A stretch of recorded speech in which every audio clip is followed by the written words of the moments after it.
Hello everyone, my name is Gaurav Kumar and I recently completed my MTech from IIT Delhi. So today we are discussing about the concept through question series. Okay, question through concept. Okay, sorry for that. So we have to learn frequency response analysis through questions. Okay, so in this first question said that the open loop transfer function of a unity gain feedback systems is given as g of s is equal to 1 by s into s plus 1. The Nyquist counter in the S-plane encloses the entire right half plane and the smallest neighborhood around the origin in the left half of S-plane as shown in the figure. देखो shown in the figure है. The number of encirclement of the point corresponding to the Nyquist counter is denoted as n, then n equal to. Okay, encirclement पूछ रहा है कि कितना होगा. तो पहले गिवन क्या है हमारा, देखो गिवन क्या है, गिवन है g of s equal to 1 by s into s plus 1. Okay, so हमारे नाइक्विस्ट काउंटर का क्वेश्चन रहेगा तो उसके में हम क्या लिखते हैं, N is equal to P minus Z. और ये क्या होता है, एंटी क्लॉकवाइज हम लोग ले रहे हैं, एंटी क्लॉकवाइज ले रहे हैं तब. ठीक है, P is the number of right hand poles, यहाँ पे मैं लिख देता हूँ, P is the number of right hand poles and z is the number of right hand zeros. Okay, तो number of right hand poles देखो इसमें कितने हैं, जी ऑफ एस में number of right hand poles हैं नहीं है, तो पी हमारा क्या है यहाँ पे आ जाएगा, सो पी हमारा क्या आ जाएगा, 0. बट जेड निकालने के लिए हम कैरेक्टरिस्टिक इक्वेशन का यूज करते हैं. ओके, जेड निकालने के लिए क्योंकि राइट हैंड 0 निकालना है या right hand of poles of characteristic equation निकालना है. ठीक है, तो इसके दो हम कह सकते हैं, तो 1 plus G of S equal to 0, तो 1 plus 1 by s into s plus 1. Okay, equal to 0.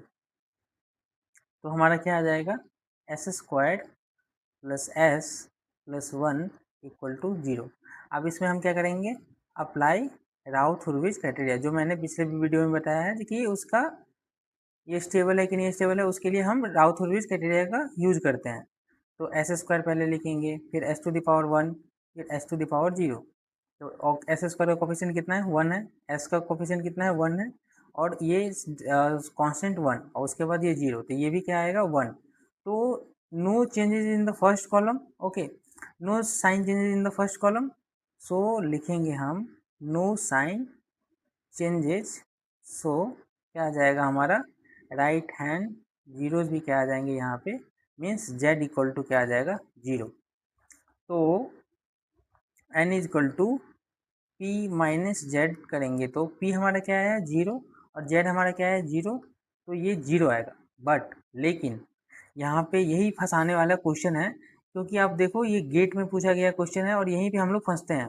ये इनसर्कलमेंट अमाउंट अलॉन्ग पूछ रहा है कि -1, बट अगर आप ध्यान से देखो तो Nyquist path goes like this imaginary, अगर इमेजिनरी एक्सिस के द्वारा, मैं कॉन्सेप्ट बता रहा हूँ, अगर वो इमेजिनरी एक्सिस के द्वारा जाए तो this is then a big circle, but here path can not pass through a origin, path cannot pass through origin. So आप इमेजिन कर सकते हो, just like you are walking on the road, okay, and suddenly there is a whole.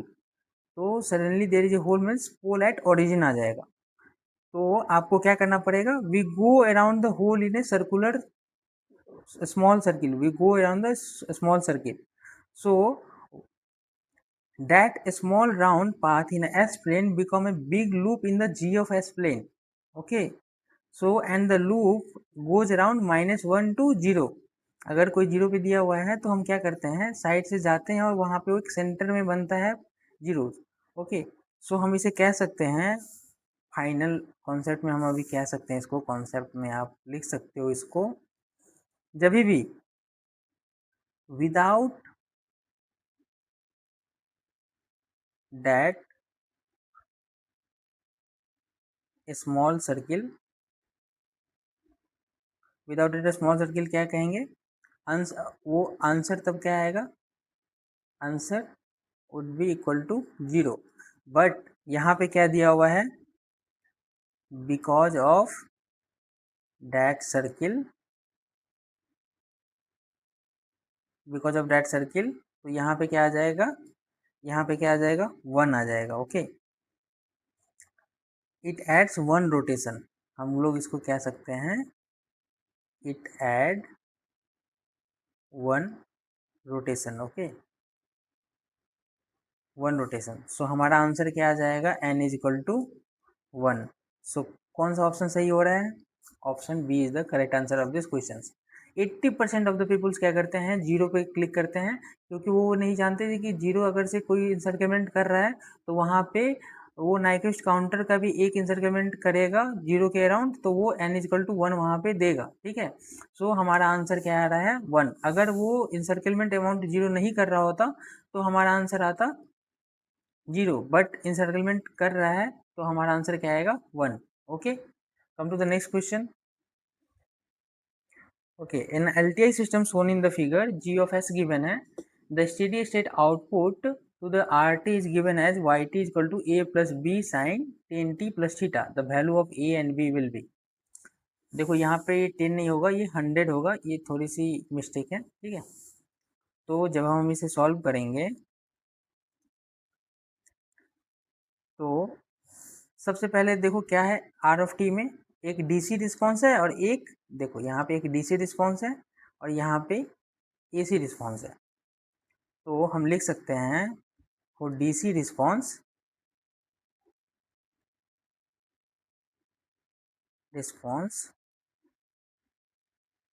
ए निकालना चाहे, क्योंकि यहाँ पे देखो ए दिया हुआ है डीसी रिस्पॉन्स के लिए वाई एफ टी में, तो ए इक्वल टू क्या आ जाएगा हमारा, जी ऑफ एस में G of S equal to 0 put करेंगे। ठीक है, तो क्या आएगा, 100 divide by 0² plus 0.1 into 0 plus 100, तो 100 और 100 कैंसिल हो जाएगा और हमें क्या देगा, ए इज इक्वल टू 1। सो ए तो हम की वैल्यू हमें पता चल गई। ओके, अब हम क्या फाइंड आउट करेंगे, for sinusoidal, for sinusoidal response, sinusoidal response means B. Okay, यहाँ पे जो बी है उसके लिए हम क्या करते हैं, आउटपुट एम्पलीट्यूड क्या आएगा,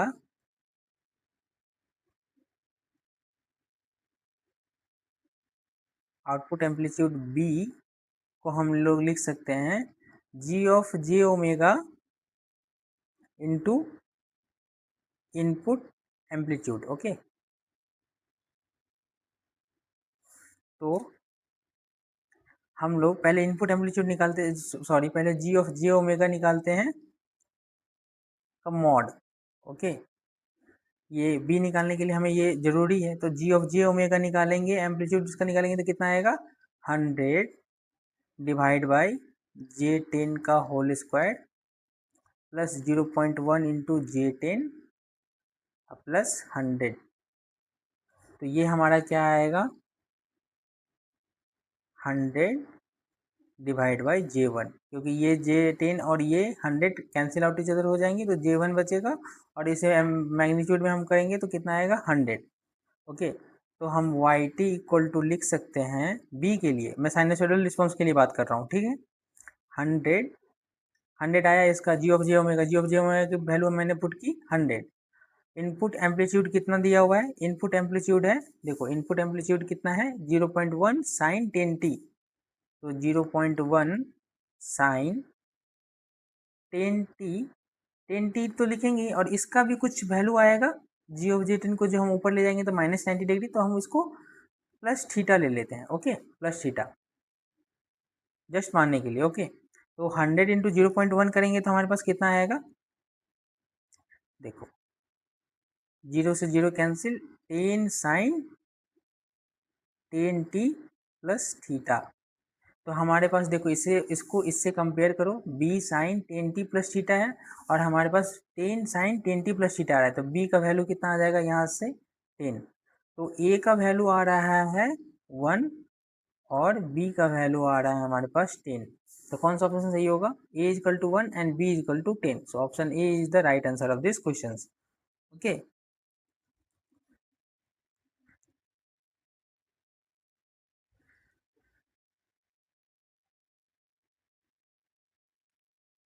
Come to the next question. Okay, in this question, he said that the body magnitude plot of the first order stable systems is constant with frequency. The asymptotic value of the high frequency phase for the system is minus 180 degree. The system is has क्या होगा? तो देखो सबसे पहले दिया हुआ है यहाँ पे ए पोल gives slope minus 20 dB पर डिकेड एंड क्या करता है, जीरो कितना देता है हमें, and zero gives slope of plus 20 dB पर डिकेड। ये नॉर्मल सबको पता होगा, ठीक है। एक जीरो हमें क्या देता है प्लस 20, एक पोल हमें क्या देता है माइनस 20। तो अगर हम लिख सकते हैं if magnitude is constant, it means क्या होगा, effect of pole and zero, effect of pole zero cancel each other, okay, cancel each other. तो हम ट्रांसफर फंक्शन को लिख सकते हैं, देखो यहाँ पे एक मैग्नीट्यूड इसका कांस्टेंट है, तो मैग्नीट्यूड कांस्टेंट है तो इसलिए हम लोगों ने लिखा effect of pole and zero cancel each other. तो जस्ट हम लोग सपोज मान लेते हैं ट्रांसफर फंक्शन को s माइनस वन और s प्लस वन से डिनोट करते हैं, ठीक है। इसको ऐसे भी लिखा जा सकता है s minus one divide by s minus one, इसको फिर हम लोग s plus one divide by s minus one लिख सकते हैं, या s plus one hit and trial method का यूज कर रहा हूँ मैं, ठीक है, s plus one. But if you take s minus one s plus one, तो क्या आएगा इसका, देखो s minus one is approximately equal to, हम यहाँ पे क्या लिख सकते हैं minus s and approximately equal to, ये हम आप जब इसे फर्दर सॉल्व करोगे तो अप्रोक्सीमेटली इक्वल टू s, तो माइनस जे ओमेगा और जे ओमेगा।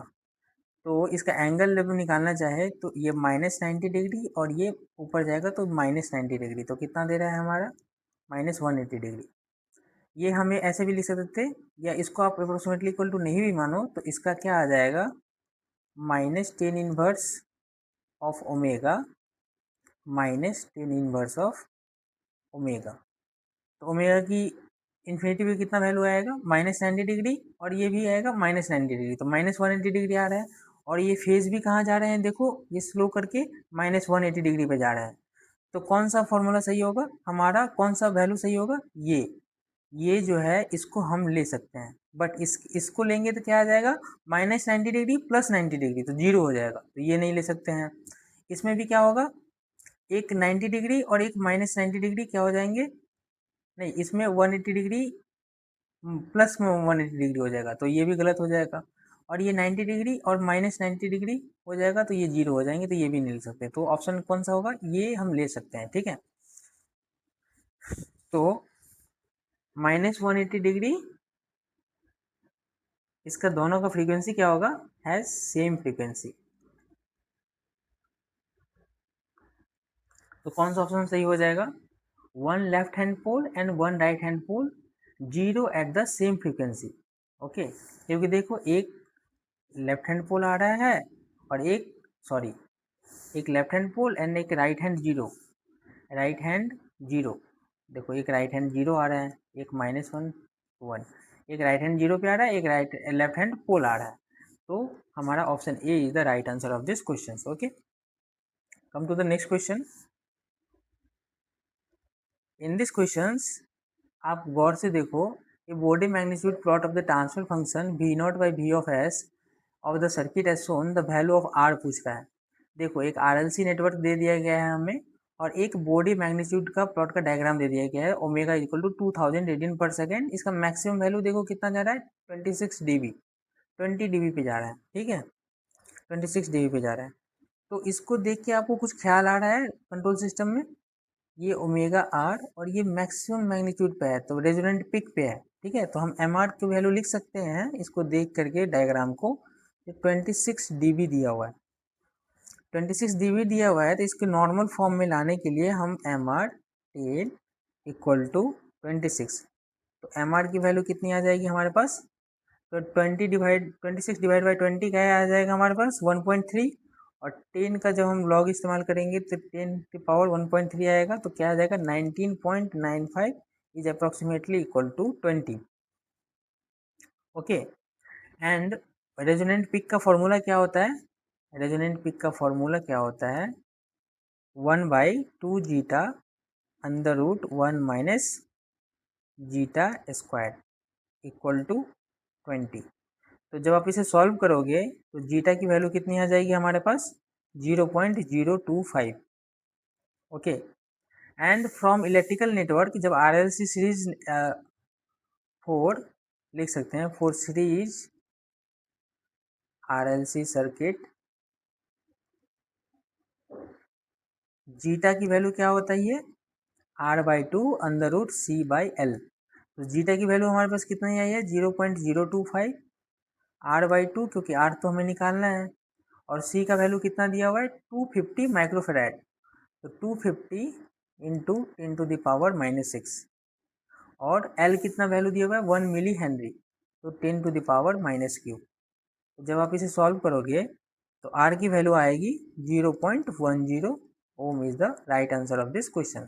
बस इतना ही, हमें दिमाग लगाना था कि ये क्या चीज़ क्या पूछा जा रहा है हमसे। ठीक है, तो जब आप इसे गौर से देखोगे तो हमें पता चल रहा है यहाँ से डायग्राम से ये रेजोनेंट पिक का क्वेश्चन है, और एक आरएलसी सीरीज आरएलसी सर्किट दिया हुआ है, तो वहाँ से हम जीटा की वैल्यू लिख सकते हैं जो R/2 अंडर रूट C/L होता है। तो देखो इंटरलिंक्ड है, पहले हम लोगों ने जीटा फाइंड आउट किया, जीटा फाइंड आउट करने से हमें क्या फ़ायदा हुआ, क्योंकि हमें जीटा वैल्यू पता है, सी वैल्यू पता है, एल की वैल्यू पता है, आर की वैल्यू नहीं पता है, तो वन इक्वेशन वन वेरिएबल, तो वो आराम से हम लोग निकाल सकते हैं। तो 0.10 is the right answer of this question. Okay, come to the next question. Okay, in this question, a stable linear time invariant system with single pole at P has transfer function h of s s squared plus 100 s minus p with a DC gain of 5. The smallest positive frequency in radian per second at unity gain is equal to पूछ रहा है। Okay, so हमें h of s given है, h of s कितना है s square plus 100 s minus P, और DC gain कितने पे है, डीसी गेन 5 है। तो डीसी गेन निकालने के लिए हम लोग क्या करेंगे, s equal to 0 value put कर देंगे, s इक्वल टू 0, तो 0 square plus 100 0 minus P equal to 5, क्योंकि डीसी गेन 5 दिया हुआ है, तो माइनस 5p इक्वल टू 100, तो p इक्वल टू कितना आ जाएगा हमारे पास, p इक्वल टू -20। अब देखो यहाँ पे दिया हुआ है it is unity gain, unity gain है, तो यूनिटी गेन निकालने के लिए हम क्या करेंगे, one second, H of J omega का एम्पलीट्यूड, यूनिटी गेन निकालना है हमें, तो यूनिटी गेन के लिए one second minus omega square plus 100 under root, इसका मैग्नीट्यूड निकालेंगे तो क्या आ जाएगा ओमेगा स्क्वायर, अब -20 का स्क्वायर कितना आ जाएगा हमारे पास प्लस 400, प्लस -20 इंटू -20 400। ओके, इसका वैल्यू कितना दिया हुआ है, वन सेकेंड,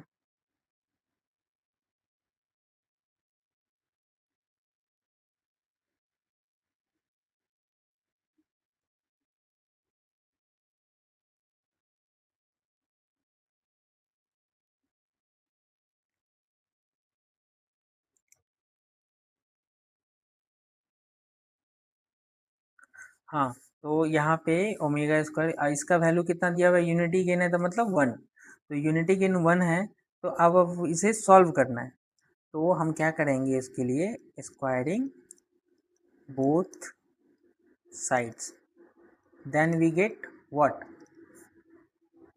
हमको मिलेगा 100 माइनस ओमेगा स्क्वायर का whole square 400 plus omega square equal to 1। तो 100 माइनस ओमेगा स्क्वायर का whole square equal to 400 plus omega square हम लोग लिख सकते हैं। ओके, एंड क्वेश्चन में क्या कहा गया है, स्मॉलेस्ट पॉजिटिव फ्रीक्वेंसी चाहिए in radian per second. Smallest positive frequency के लिए 100 माइनस ओमेगा स्क्वायर क्या होगा, हमेशा ग्रेटर देन 0 होना चाहिए। तो जब आप इसे सॉल्व करोगे, इस इक्वेशन को सॉल्व करोगे इसको, तो ओमेगा की वैल्यू कितनी आएगी। देखो इसमें क्या करना, आप मैं सॉल्व करने जाऊँ तो इसको थोड़ा सा लेंदी होगा, सॉल्व कर सकता हूँ लेकिन मेरे पास जगह कम है। Omega square equal to t मान लेना, तो क्या आ जाएगा, इस फॉर्म में आएगा T square plus T minus कुछ कांस्टेंट आ जाएंगे, कांस्टेंट उसके बाद इक्वल टू 0। उसके बाद आप ओमेगा की value t omega square equal to t put करना, ओमेगा की 2 वैल्यू आएगी प्लस माइनस, ठीक है। बट तो यहाँ पे क्या है, आ जाएगा यूनिटी गेन में क्लोजेस्ट टू कितना आएगा, ओमेगा का value 8.84 radian per second. Okay, क्योंकि वो हमेशा पॉजिटिव वैल्यू में, यहाँ पे क्या बोला हुआ है, स्मॉलेस्ट पॉजिटिव फ्रीक्वेंसी। तो आपको एक प्लस में मिलेगा और एक माइनस में मिलेगा, 2 वैल्यू मिलेगी ओमेगा की। तो माइनस क्यों नहीं ले सकते, क्योंकि यहाँ पे पॉजिटिव फ्रीक्वेंसी बोला गया है। तो पॉजिटिव में कितना आ रहा है हमारे पास, 8.84 रेडियन पर सेकेंड। तो option A is the right answer of this question. Okay, I hope this video is helpful for you. So मैं आगे भी फ्रीक्वेंसी रिस्पॉन्स पे और ज़्यादा क्वेश्चन करवाने वाला हूँ। अगर आपको ये वीडियो पसंद आती है तो प्लीज़ लाइक एंड सब्सक्राइब कर दो गाइज। अगर थोड़ी सी भी अच्छी लग रही हो तो लाइक कर दो। अगर आपको इस चैनल में और थोड़ी सी देखनी है PYQ रिलेटेड, मैं कैसे सॉल्व करता हूँ थ्रू क्वेश्चन, हम लोग कॉन्सेप्ट को समझेंगे, ठीक है। तो इसके लिए मैं इस चैनल पे लगातार वीडियो डालते रहूँगा, कंट्रोल सिस्टम की, मैथमेटिक्स की, एप्टीट्यूड की, power system analysis, digital electronics, सारी सब्जेक्ट की मैं डालूंगा, ठीक है। तो आप